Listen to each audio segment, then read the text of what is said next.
Kau pernah tak join rombongan makcik-makcik? So hari tu aku ada join rombongan ke Perlis dengan kawan-kawan mak aku aka The Retired Baddies. Kalau kau follow aku, kau tahu hari tu aku ada join rombongan makcik-makcik naik van. Tapi kali ni kita upgrade sikit. Kita naik bas. Macam naik bas ni meriah dia lebih sikit sebab ramai orang boleh join. Sempat juga kita orang buat pop quiz dalam ni, jawab soalan tentang fakta negeri Perlis. Siapa jawab betul dapat hadiah. Kami bergerak dari negeri Perak pada jam 11 malam dan tiba di negeri Perlis pada jam 5 pagi. Sempatlah kami solat subuh dulu dekat masjid Tuanku Said Faizuddin Putra Jamululai. By the way, new experience untuk aku baru tahu subuh dekat masjid Perlis tak baca doa kunut. Awal pagi, perut lapar, cari pot breakfast. Dan kami memilih untuk pergi ke Lepak Ngopi di Kelulut. Tempat ni menarik juga sebab air-air yang dia buat kat sini, dia tak pakai gula langsung, tapi dia pakai madu asli dia orang sendiri. What? Ambil makan. Dah, di mana?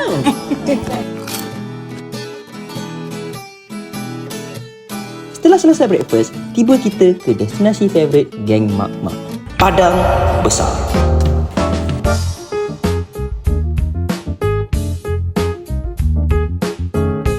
Jom sana. Nak cari apa? Tak tahu lah kita dengan ni.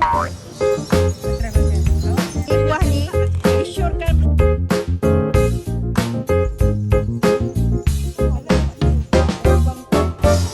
Sikit.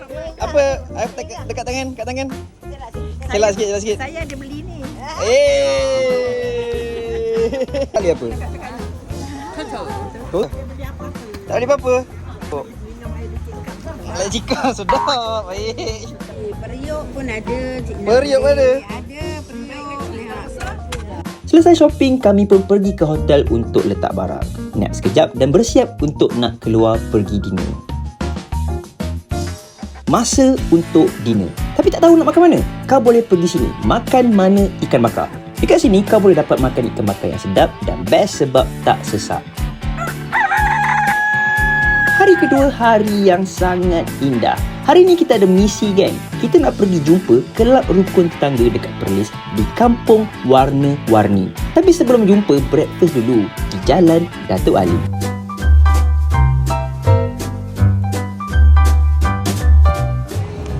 Rasa nak makan macam-macam. Rasa nak makan mi goreng lah. Lempeng. Lempeng. Nasi mi ambil gambar. Nasi putih, ikan, paprit. Putih gambar bikin sedap tak sedap?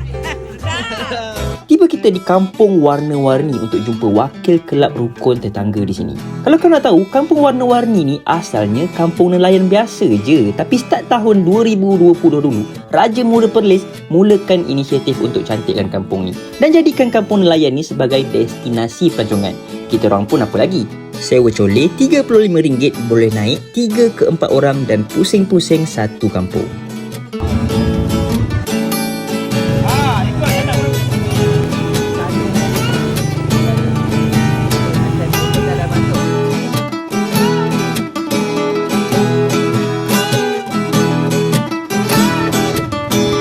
Begitulah dia rombongan Retired Baddies ke Perlis. Cuba saja sikit mana lagi geng Retired Baddies ni patut pergi dekat komen.